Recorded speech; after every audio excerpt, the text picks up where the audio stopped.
नमस्ते, यहाँहरू सम्पूर्णलाई स्वागत छ नेपाल अनलाइन स्कुलको युट्युब च्यानलमा। र हामी नेपाल राष्ट्र ब्याङ्क सहायक द्वितीयको पहिलो चरणको परीक्षा यानि कि प्री टेस्ट एक्जाममा चाहिँ ब्याङ्किङ टपिक अन्तर्गत रहेर हामीले विभिन्न च्याप्टर वाइज एमसिक्यूलाई हेरिरहेका छौँ र आजको यो भिडियोमा चाहिँ हामी क्यापिटल मार्केट, मनी मार्केट र इन्सुरेन्ससँग रिलेटेड मल्टिपल चोइस क्वेसनलाई हेर्नेछौँ। त्यसैले आउनुहोस् आजको विषयवस्तुतर्फ लागौँ। अब हामी यो भिडियोमा चाहिँ विभिन्न चारवटा अप्सनहरू सहित वस्तुगत नमुना प्रश्नोत्तरलाई हेर्नेछौँ, जुन चाहिँ पुँजी बजार, मुद्रा बजार र बीमासँग सम्बन्धित छ। यसको कन्सेप्ट, हिस्टोरी एन्ड फङ्सनसँग रिलेटेड रहेको छ है। अब पहिलो प्रश्न हेरौँ। संस्थागत अभिकर्ताको रूपमा ब्याङ्कद्वारा बीमाको उत्पादन तथा नीतिहरू वितरण गर्नुलाई के भनिन्छ? यो चाहिँ 2075 सालमा नेपाल राष्ट्र ब्याङ्कको एक्जाममा सोधेको क्वेसन रहेको छ। अप्सन ए निक्षेप बीमा, अप्सन बी बीमा banking, option C bank insurance र अप्सन डी माथिको कुनै पनि होइन। अब यसको चाहिँ राइट आन्सर रहेको छ option number C bank insurance रहेको छ, जुन संस्थागत अभिकर्ताको रूपमा ब्याङ्कद्वारा बीमाको उत्पादन अथवा नीतिहरू वितरण गर्नुलाई चाहिँ ब्याङ्क इन्सुरेन्स भनिन्छ। अब अर्को पनि नेपाल राष्ट्र ब्याङ्ककै परीक्षामा सोधेको प्रश्न रहेको छ। आइपिओ है, आइपिओ को फुल फर्म के हो अथवा पूर्ण रूप के हो? अप्सन एमा रहेको छ institutional public offering, option B initial public offering, option C inside public offering र option D internal public offering रहेको छ।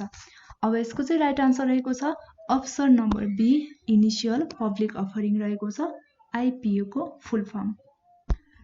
अब तेस्रो प्रश्न हेरौँ। बचत कोषलाई आपूर्तिकर्ताबाट मागकर्तातर्फसम्म पुर्याउने माध्यमलाई कस्तो बजार भनिन्छ? अप्सन ए वित्तीय बजार, अप्सन बी पुँजी बजार, अप्सन सी मुद्रा बजार र अप्सन डी माथिको कुनै पनि होइन। यसको चाहिँ राइट आन्सर रहेको छ अप्सन नम्बर ए वित्तीय बजार भनिन्छ। अब चौथो प्रश्न हेरौँ। डट रहेको छ कुन बजारले वित्तीय सम्पत्ति तथा विभिन्न प्रकारका साखपत्रहरू जस्तै मुद्रा, चेक, निक्षेप, बिल, बन्ड आदिको संस्थागत कारोबारलाई जनाउने गर्छ? अब अप्सन हेरौँ। अप्सन ए वित्तीय बजार, अप्सन बी स्थानीय बजार, अप्सन सी ब्याङ्क र अप्सन डी वित्तीय संस्थाहरू। यसको राइट आन्सर रहेको छ वित्तीय बजारलाई नै जनाउँछ यसले पनि। अर्को पाँचौं प्रश्न हेरौँ। वित्तीय बजारको प्रकार कुन होइन? अप्सन ए मुद्रा बजार, अप्सन बी प्राथमिक बजार, अप्सन सी ब्याङ्क बजार र अप्सन डी दोस्रो बजार, जुन चाहिँ वित्तीय बजारको प्रकार है। अब यसको चाहिँ राइट आन्सर रहेको छ अप्सन नम्बर बी ब्याङ्क बजार चाहिँ वित्तीय बजारको प्रकार होइन है। अब छैटौं प्रश्न हेरौँ। छैटौं नम्बरको प्रश्न के छ भने प्रतिभूति बजारका कार्य कुन होइन? अप्सन ए मूल्य अन्वेषण, अप्सन बी तरलता, अप्सन सी कारोबार लागत न्यूनीकरण र अप्सन डी मूल्य निर्धारण, जुन चाहिँ प्रतिभूति बजारको कार्य अन्तर्गत नपर्ने कुरा। र यसको चाहिँ राइट आन्सर रहेको छ अप्सन नम्बर डी मूल्य निर्धारण चाहिँ प्रतिभूति बजारको कार्य अन्तर्गत पर्दैन। अब अर्को 7 नम्बरको प्रश्न हेरौँ। यहाँ नेफ्सेको फुल फर्म सोधेको छ। नेफ्सेको फुल फर्म चाहिँ के हो भनेर रहेको छ। अप्सन एमा रहेको छ Nepal stock exchange limited, NEPSE को फुल फर्म है Nepse. Option B Nepal exchange limited, option C Nepal stock limited र option D Nepal employee provident service enable limited रहेको छ। अब यसको चाहिँ राइट आन्सर रहेको छ option number A Nepal stock exchange limited रहेको छ नेफ्सेको फुल फर्म चाहिँ है। अब अर्को भनेको 8औं नम्बरको प्रश्न हेरौँ। एनवाईएसई को पूर्ण रूप अथवा फुल फर्म के हो? Option A new year service employee, option B New York stock exchange, option C New York exchange र option D none of the above. यसको चाहिँ राइट आन्सर रहेको छ option number B New York stock exchange रहेको छ NYSE को full form. अब 9 नम्बरको प्रश्न हेरौँ। व्यवसायलाई आवश्यक पर्ने कार्यशील पुँजी तथा 1 वर्षभन्दा कम समय अवधिको लागि ऋण उपलब्ध गराउने वित्तीय बजार कुन प्रकारको बजार हो अथवा कुन बजार हो? अप्सन ए पुँजी बजार, अप्सन बी ओटीसी बजार, अप्सन सी मुद्रा बजार र अप्सन डी दोस्रो बजार। अब यसको राइट आन्सर रहेको छ अप्सन नम्बर सी मुद्रा बजार भनिन्छ। अब 11औं प्रश्न हेरौँ। 10 नम्बरको प्रश्न है। मुद्रा बजारको उपकरण कुन होइन अथवा मुद्रा बजारको उपकरण मध्ये कुन पर्दैन? यी 4 अप्सनहरू मध्ये हेरौँ। सुरुमा option A treasury bill, option B वाणिज्य पत्र, अप्सन सी निक्षेप प्रमाण पत्र र अप्सन डी सरकारी सुरक्षण पत्र। यसको चाहिँ राइट आन्सर रहेको छ अप्सन नम्बर डी सरकारी सुरक्षण पत्र चाहिँ मुद्रा बजारको उपकरण अन्तर्गत पर्दैन। अब 11औं प्रश्न हेरौँ।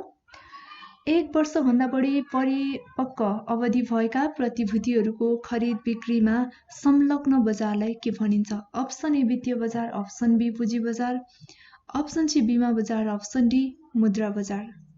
यसको चाहिँ राइट आन्सर रहेको छ अप्सन नम्बर बी पुँजी बजार है। अब 12औं प्रश्न हेरौँ। कुनै पनि व्यापारी संस्था व्यवसायलाई दीर्घकालीन सम्मको लागि ऋण लिनु परेमा उसले कुन बजार उपयुक्त मान्छ अथवा उसको लागि चाहिँ कुन बजार उपयुक्त हुन्छ भन्ने सम्बन्धमा छ।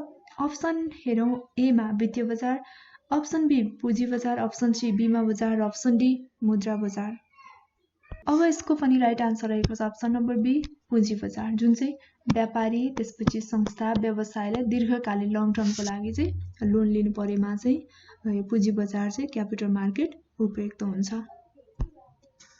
अर्को 13 नम्बरको प्रश्न हेरौँ। डट रहेको छ कुन बजारको आधारभूत उद्देश्य भूमिका तरलताको समायोजन गर्नु हो? अप्सन ए पुँजी बजार, अप्सन बी बीमा बजार, अप्सन सी मुद्रा बजार र अप्सन डी म्युचुअल फन्ड बजार रहेको छ। अब यसको राइट आन्सर रहेको छ अप्सन नम्बर सी मुद्रा बजार। 14 नम्बरको प्रश्न हेरौँ। तल दिएका मध्ये पुँजी बजारको उपकरण कुन होइन?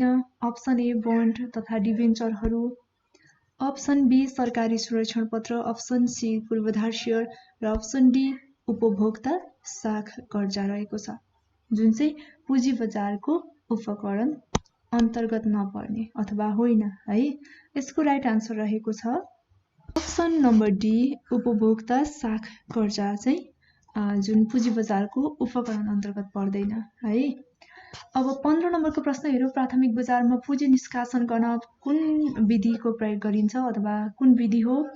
अप्सन ए निजी हस्तान्तरण विधि, अप्सन बी सार्वजनिक निष्कासन, अप्सन सी हकप्रद निष्कासन र अप्सन डी माथिको सबै। अब यसको चाहिँ राइट आन्सर रहेको छ अप्सन नम्बर डी माथिको सबै। माथिको सबैमा एमा निजी हस्तान्तरण पनि पर्यो, बी को सार्वजनिक निष्कासन र सी को हकप्रद निष्कासन पनि पुँजी बजार निष्कासनको चाहिँ यो पुँजी निष्कासन गर्ने विधि रहेको छ है त। अब 16 नम्बरको प्रश्न हेरौँ।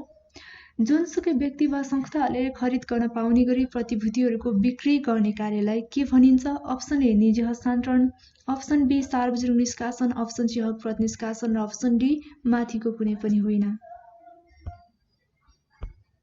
यसको चाहिँ राइट आन्सर रहेको छ अप्सन नम्बर बी सार्वजनिक निष्कासन है। अब 17 नम्बरको प्रश्न हेरौँ। कुनै पनि संस्थाले आफ्ना पुराना शेयरधनीहरूलाई नै थप शेयरहरू वितरण गरिन्छ अथवा गर्दछ भने त्यसलाई के भनिन्छ? अप्सन ए निजी हस्तान्तरण, अप्सन बी सार्वजनिक निष्कासन, अप्सन सी हकप्रद निष्कासन र अप्सन डी माथिको कुनै पनि होइन। अब यसको चाहिँ राइट आन्सर रहेको छ अप्सन नम्बर सी हकप्रद निष्कासन भनिन्छ है। अब 18 नम्बरको प्रश्न हेरौँ।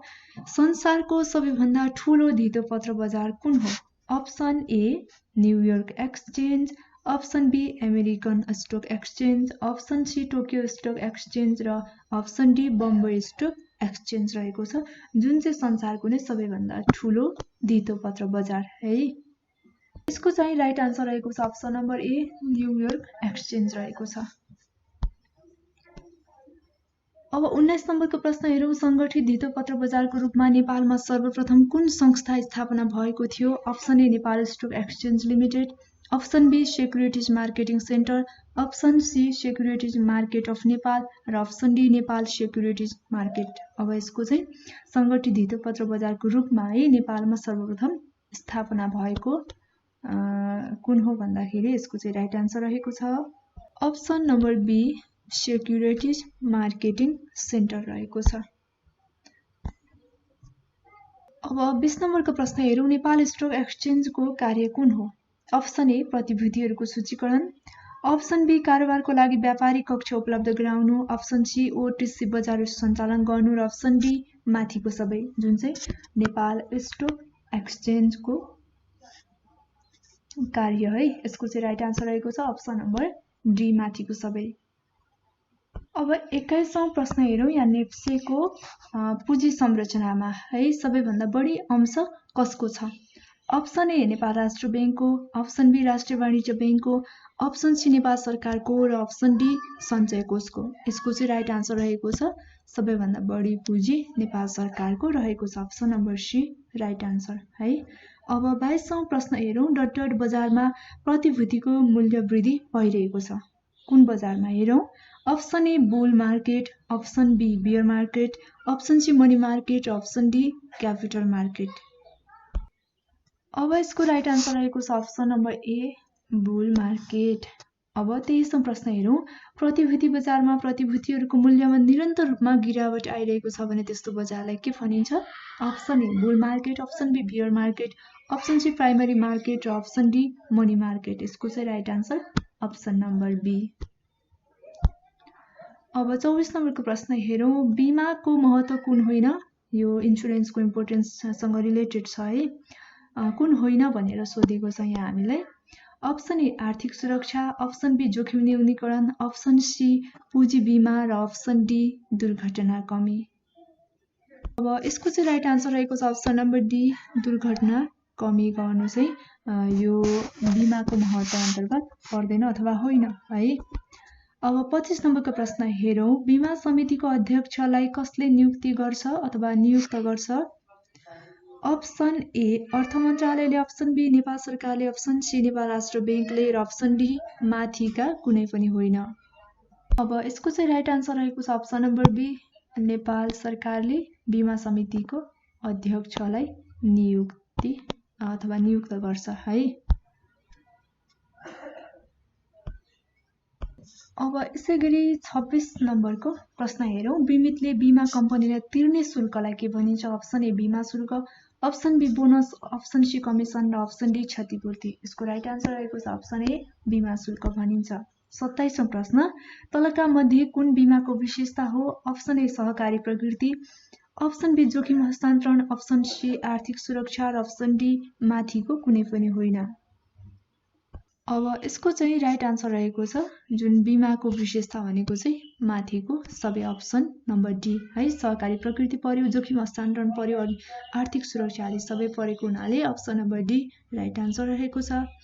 अब 28 नम्बरको प्रश्न हेरौँ। पानी जहाजको हेलचिक्राइको कारण है कुनै जोखिम उत्पन्न भई क्षतिपूर्ति तिर्नु परेमा त्यसको क्षति कसले वहन गर्नुपर्छ अथवा कसले तिर्नुपर्छ? अप्सन ए बीमा कम्पनीले, अप्सन बी जहाज कम्पनीले, अप्सन सीमा दुवै भनेको चाहिँ बीमा कम्पनी र जहाज कम्पनी दुवैले र अप्सन डी भनेको कुनैले पनि होइन। अब यसको चाहिँ राइट आन्सर रहेको छ अप्सन नम्बर बी जहाज मालिकले वहन गर्नुपर्छ। जुन यदि हेलचिक्राइ भएको कारणले गर्दा कुनै जोखिमहरू उत्पन्न भयो, क्षतिपूर्ति भएमा चाहिँ जहाज मालिकले चाहिँ वहन गर्नुपर्छ है।